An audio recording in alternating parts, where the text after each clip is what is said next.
অভিযান চালিয়ে সম্প্রতি অপরাধ জগতের আলোচিত নাম ইন্টারপোলের রেড অ্যালার্ট জারি করা শীর্ষ সন্ত্রাসী সুব্রত বাইন ও মোল্লা মাসুদকে গ্রেফতার করেছে সেনাবাহিনী। যৌথ বাহিনীর অভিযানে কুষ্টিয়া জেলা শহরের কালী শঙ্করপুর এলাকার সোনার বাংলা রোডের বাংলা মসজিদের পাশের একটি বাড়ি থেকে তাদের গ্রেফতার করা হয়। সুব্রত বাইন এবং মোল্লা মাসুদ হল তালিকাভুক্ত 23 জন শীর্ষ সন্ত্রাসী দলের অন্যতম নেতা। লন্ডনে অবস্থানরত আল জাজিরার অনুসন্ধানী সাংবাদিক জুলকারনাইন সায়ের সামাজিক যোগাযোগ মাধ্যম তার নিজের ভেরিফাইড ফেসবুক পেজে একটি পোস্ট করেছেন। ফেসবুক পোস্টে তিনি উল্লেখ করেছেন, 2001 সালে বিএনপি সরকার ক্ষমতা নেওয়ার পর আইন শৃঙ্খলা পরিস্থিতি নিয়ন্ত্রণের জন্য বাংলাদেশের 23 জন কুখ্যাত শীর্ষ সন্ত্রাসীদের তালিকা তৈরি করা হয় এবং তৎকালীন প্রধানমন্ত্রী খালেদা জিয়ার নির্দেশে স্বরাষ্ট্র মন্ত্রণালয় শীর্ষ 23 অপরাধীকে ধরিয়ে দেওয়ার জন্য পুরস্কার ঘোষণা করেন। ওই তালিকার প্রথমে ছিল ত্রিমথী সুব্রত বাইন। তার নামে তখন 1 লাখ টাকার পুরস্কার ঘোষণা করা হয়। জুলকারনাইন সায়ের জানান, পরবর্তীতে সুব্রত বাইন উপায়ন্তর না দেখে তার সবচেয়ে আস্থাভাজন ও বিশ্বস্ত আরেক পুরস্কার ঘোষিত সন্ত্রাসী মোল্লা মাসুদকে নিয়ে যশোরের পুটখালী সীমান্ত দিয়ে ভারতে চলে যায়। কিন্তু সুব্রত প্রায়ই অবৈধভাবে বেনাপোল সীমান্ত দিয়ে যশোরে আসত চাঁদা সংগ্রহ করতে এবং বসবাসের জন্য যশোর শহরের বেজপাড়া এলাকায় স্থানীয় লালটুর মাধ্যমে একটি বাসাও তখন ভাড়া নেয়। তিনি জানান, এরই মাঝে কলকাতা পুলিশ সুব্রতকে কালীঘাট এলাকা থেকে গ্রেফতার করে। আটক সুব্রতকে ছাড়াতে নানামুখী তৎপরতা শুরু হয় আরেক শীর্ষ সন্ত্রাসী তানভীরুল ইসলাম জয় এবং তার যোগাযোগ ব্যবহার করে সুব্রতকে জেল থেকে মুক্ত করে। তানভীর জয় ছোটবেলায় দার্জিলিংয়ে পড়াশোনার সুবাদে ভারতীয় এস্টাবলিশমেন্টে তার কিছু বন্ধু ছিল, যারা দেশটির সামরিক বাহিনী, পুলিশ প্রশাসন এবং সরকারি বিভিন্ন কার্যালয়ে কর্মরত ছিল। এ ঘটনার পর জয় সুব্রত বাইন ও মোল্লা মাসুদকে ডেকে পাঠান তৎকালীন কলকাতার পুলিশ কমিশনার SK চক্রবর্তী। তখন থেকে মূলত এই 3 জনের ভারতীয় গোয়েন্দা সংস্থা র এবং সেনা গোয়েন্দা MI মিলিটারি ইন্টেলিজেন্সের সঙ্গে সম্পর্ক শুরু হয়।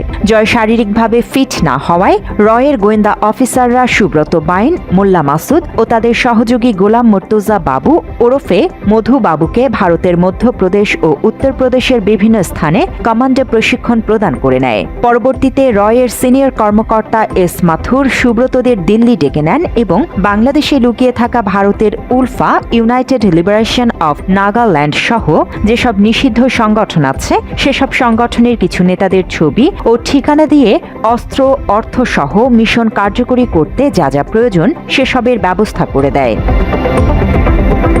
2003 সালে সব প্রস্তুতি নিয়ে সুব্রত ঢাকায় আসে এবং মোহাম্মদপুর এলাকার একটি বাড়িতে হামলা করে নাগাল্যান্ডের সার্বভৌমত্ব দাবি করা বম সম্প্রদায়ের এক নেতার স্ত্রী ও তার 7 বছরের সন্তানকে হত্যা করে। এছাড়া পাকিস্তানি বংশোদ্ভূত মোহাম্মদপুর বিহারি ক্যাম্পের মোস্তাকিম কাবাবের মালিক মোস্তাকিমকে গুলি করে হত্যা করে। মুত্তাহিদা কওমি মুভমেন্ট নামের পাকিস্তান ভিত্তিক একটি সংগঠনের সঙ্গে সংশ্লিষ্টতার কারণে ভারতীয় গোয়েন্দা সংস্থার মাথা ব্যথার কারণ হয়ে ছিলেন মোস্তাকিম। এছাড়া বহুবার উলফার নেতা পরেশ বড়ুয়াকে হত্যার চেষ্টা করে সুব্রত বাইন। অনুসন্ধানে এই সাংবাদিক আরও জানান, 2007 সালে তৎকালীন তত্ত্বাবধায়ক সরকারের বিশেষ অনুরোধে কলকাতায় থাকা সন্ত্রাসীদের আটকের অভিযান শুরু হয়। তখন কলকাতার CID কর্মকর্তা রাজীব কুমার সুব্রত বাইনকে গ্রেফতারের জন্য বহু চেষ্টা করেও ব্যর্থ হয়। সুব্রত ভারতীয় গোয়েন্দা সংস্থার পরামর্শে ও সহায়তায় আলী মোহাম্মদ নামে একটি ভারতীয় পাসপোর্ট তৈরি করে প্রথমে সিঙ্গাপুর এবং পরে চীনে গিয়ে থিত হয়। সেখানেও সুব্রত বাইন রয়ের তত্ত্বাবধানে ছিল। সায়ের তার পোস্টে উল্লেখ করেন, চীনে খুব বেশি তৎপর না থাকায় সুব্রত বাইন দুবাই পাড়ি জমায়। সেখানে তাকে বিলাসবহুল ভিলায় থাকার ব্যবস্থা করে ভারতীয় গোয়েন্দা সংস্থা এবং তার সহযোগী মোল্লা মাসুদকেও তখন দুবাই পাঠানো হয়। সুব্রত ও মোল্লা মাসুদকে দুবাইতে পলাতক ভারতীয় মোস্ট ওয়ান্টেড টাইগার মেমনের সঙ্গে বন্ধুত্বের সম্পর্ক স্থাপনের পরামর্শ দেয়। তাদের লক্ষ্য ছিল টাইগার মেমন এর মাধ্যমে কোনোভাবে মাফিয়া সর্দার দাউদ ইব্রাহিমের নেটওয়ার্কে প্রবেশের। কিন্তু এই মিশনে সফল হতে পারেনি সুব্রত বাইন। পরবর্তীতে ভারতীয় গোয়েন্দা সংস্থা রয়ের পরামর্শে সুব্রত বাইন নেপাল হয়ে ভারতে প্রবেশ করে এবং পরিকল্পনা মাফিক কলকাতায় তার বালিগঞ্জের বাড়ি থেকে এসটিএফ স্পেশাল টাস্ক ফোর্স তাকে গ্রেফতার করে। 2023 সালের ফেব্রুয়ারি মাসে কলকাতা এসটিএফ সুব্রতকে প্রেসিডেন্সি জেল থেকে বিশেষ ব্যবস্থায় বাংলাদেশের সিলেটের জৈন্তাপুর সীমান্ত দিয়ে র্যাবের কাছে হস্তান্তর করে। তাকে নিয়ে আসা হয় র্যাব সদর দপ্তরে এবং তার সঙ্গে দেখা করেন তৎকালীন স্বরাষ্ট্রমন্ত্রী আসাদুজ্জামান খান কামাল, সেনা কর্মকর্তা জিয়াউল আহসান ও পুলিশ কর্মকর্তা মনিরুল ইসলাম। সুব্রতকে নতুন লক্ষ্য দেয়া হয় এবং বলা হয় এই কাজ সফলভাবে করতে পারলে তাকে পরিবারসহ কানাডায় স্থায়ীভাবে থাকার বন্দোবস্ত করা হবে। সুব্রত প্রস্তাবে রাজি হলে তাকে জিয়াউল আহসানের তত্ত্বাবধানে র্যাব কার্যালয়ের ভেতরেই একটি কক্ষে রাখা হয়। জুলকারনাইন লেখেন, এ সময় সুব্রত বাইনকে জিয়াউল আহসানের ঘনিষ্ঠ কর্মকর্তারা দূরবর্তী টার্গেটকে লক্ষ্য করে আঘাতের প্রশিক্ষণ দেয়। তাকে স্নাইপার রাইফেলের ব্যবহার, মুভিং টার্গেটকে গুলি করার আগে বাতাসের গতি, আর্দ্রতা, দূরত্ব এসব খুঁটিনাটি বিষয়ে ট্রেনিং দেয়া চলতে থাকে।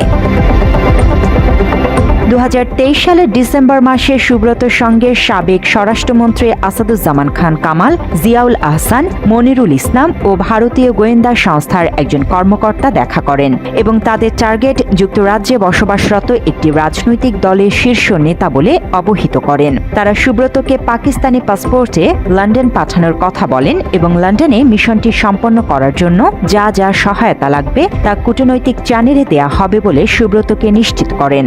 জানা যায়, সুব্রতের লন্ডনে মিশনটি ছিল বিএনপির ভারপ্রাপ্ত চেয়ারম্যান তারেক রহমানকে হত্যার মিশন। সুব্রত বাইনকে স্নাইপার হিসেবে ব্যবহার করে তারেক রহমান জুমার নামাজ পড়তে যান যে মসজিদে, ওই মসজিদে যাওয়া আসার সময়টাকে বেছে নেয়ার পরিকল্পনা করা হয়েছিল। জুলকারনাইন জানান, কাজ হওয়ার পর সুব্রত ও তার পরিবারকে ভারতীয় পাসপোর্টে আলী মোহাম্মদ নামে কানাডায় পাঠানোর ব্যবস্থা করা হবে। এ বিষয়টি পুনর্ব্যক্ত করা হয়। তারা এটাও জানায়, এই কাজের ব্যাপারে সরকারের সর্বোচ্চ পর্যায়ের আগ্রহ আছে এবং সর্বোচ্চ মহলের গ্রিন সিগন্যাল পেলেই পাঠানো হবে এবং তার বেশভূষায় যেন পাকিস্তানি বলে মনে হয় এ ব্যাপারেও গুরুত্ব দেয়া হয়। কিন্তু 2024-এর 5 আগস্ট ছাত্র জনতার বিপ্লবে হাসিনা সরকার পতন ও হাসিনার পালানোর পর জিয়াউল আহসানের নির্দেশে সুব্রতকে তার মেয়ে বিথির কাছে বুঝিয়ে দেয়া হয় এবং পরবর্তী আদেশের অপেক্ষার কথা জানানো হয়। অবশেষে জুলকারনাইন লেখেন, এরপর থেকেই সুব্রত বাইন প্রকাশ্যে আসা শুরু করে, পুনরায় যোগাযোগ স্থাপন করে রয়ের সঙ্গে। সুব্রতকে সহায়তা করতে বাংলাদেশের স্যাটেলাইট ফোন সহ পাঠানো হয় মোল্লা মাসুদকে। আর এই দুই শীর্ষ সন্ত্রাসীর সঙ্গে পলাতক আওয়ামী শীর্ষ নেতাদের যোগাযোগের মাধ্যম হয় নেপালে পলাতক আরেক সন্ত্রাসী লেদার লিটন। বর্তমানে 8 দিনের রিমান্ডে থাকা সুব্রত বাইন প্রাথমিক জিজ্ঞাসাবাদে বেশ কিছু তথ্য দিয়েছেন। তার মধ্যে রয়েছে সুব্রত বাইন ও তার বাহিনীর উদ্দেশ্যে রাজনৈতিক নেতাদের টার্গেট করে হত্যা করে দেশে অস্থিতিশীলতা সৃষ্টির মিশন। বিএনপি, জামায়াত ও এনসিপির শীর্ষ নেতারা ছিল তাদের মূল টার্গেট। এই পরিকল্পনার পেছনে ছিল আওয়ামী লীগের নিষিদ্ধ ঘোষিত শীর্ষ পর্যায়ের কিছু নেতা। সহযোগী হিসেবে কাজ করেছে মোল্লা মাসুদ। তারা আরো অন্যান্য যে মামলার সঙ্গে তারা জড়িত, বিভিন্ন হত্যাকাণ্ডের সঙ্গে জড়িত। হুন্ডির মাধ্যমে প্রতিবেশী দেশ থেকে মোটা অঙ্কের অর্থ পাঠানো হয়। সেই অর্থ দিয়ে শুটার ও কিলার নিয়োগ করা হয় এবং অস্ত্র সংগ্রহ করা হয়। গোয়েন্দা সূত্রে জানা যায়, 5 আগস্টের পর সুব্রত বাইনকে যাদের হত্যার মিশন দেওয়া হয়েছিল তার মধ্যে এনসিপির নেতা হাসনাত আব্দুল্লাহ এবং সার্জিস আলমও রয়েছেন। এছাড়াও রিমান্ডে জিজ্ঞাসাবাদের সময় অস্ত্র সরবরাহ এবং এর ব্যবহার সংক্রান্ত গুরুত্বপূর্ণ আরও কিছু তথ্য বের হয়ে আসে। অস্ত্রগুলো সীমান্ত থেকে এনে ঢাকার মগবাজার, শাহবাগ, গুলশান, বাড্ডার সন্ত্রাসীদের হাতে পৌঁছে দেওয়ার পরিকল্পনা ছিল। জিজ্ঞাসাবাদে জানা যায়, টার্গেট কিলিং এর পর বিভ্রান্তিকর প্রচারের মাধ্যমে রাজনৈতিক বিভাজন সৃষ্টি করে আওয়ামী লীগকে সুবিধাজনক অবস্থানে নেয়ার পরিকল্পনা ছিল ভারতের। এনসিপির নেতাদের খুন করে বিএনপির ওপর চাপানোর নীল নকশা এবং বিএনপি নেতাদের হত্যা করে জামায়াতের ওপর চাপানোর ছক ছিল পলাতক আওয়ামী নেতা ও ভারতের গোয়েন্দা সংস্থা রয়ের। তবে বাংলাদেশের গোয়েন্দা তৎপরতায় তাদের সব ষড়যন্ত্র ভেস্তে যায়। জান্নাতুল ফেরদৌস তমা, বাংলা এডিশন। আসসালামু আলাইকুম। দেশ কিংবা দেশের বাইরে যে যেখান থেকে বসে ভিডিওটি দেখলেন সবাইকে অনেক অনেক ধন্যবাদ এবং ভালোবাসা জানাচ্ছি। বাংলা এডিশন থেকে আমরা নিউজটি নিয়েছি, অত্যন্ত গুরুত্বপূর্ণ একটি নিউজ, যেখানে তারেক রহমানকে কিভাবে হত্যার পরিকল্পনা করেছিল ভারতের এজেন্ট, এবং সেই ভারতের সাথেই বন্ধুত্ব করছে, ভারতের সাথেই কি বলবো যে মিলমিশ গড়ে তুলছে, আত্মীয়র বন্ধন গড়ে তুলছে এই বিএনপি, যারা কিনা তারেক রহমানকে হত্যার পরিকল্পনা করেছিল লন্ডনে মসজিদে যাবার পথে। প্রিয় দর্শক, অত্যন্ত গুরুত্বপূর্ণ একটি ভিডিও শেয়ার করা হলো। কেমন লাগলো আশা করি ভালো লেগেছে। সবাই ভালো থাকবেন, সুস্থ থাকবেন। ভিডিওটি শেষ করছি। আসসালামু আলাইকুম।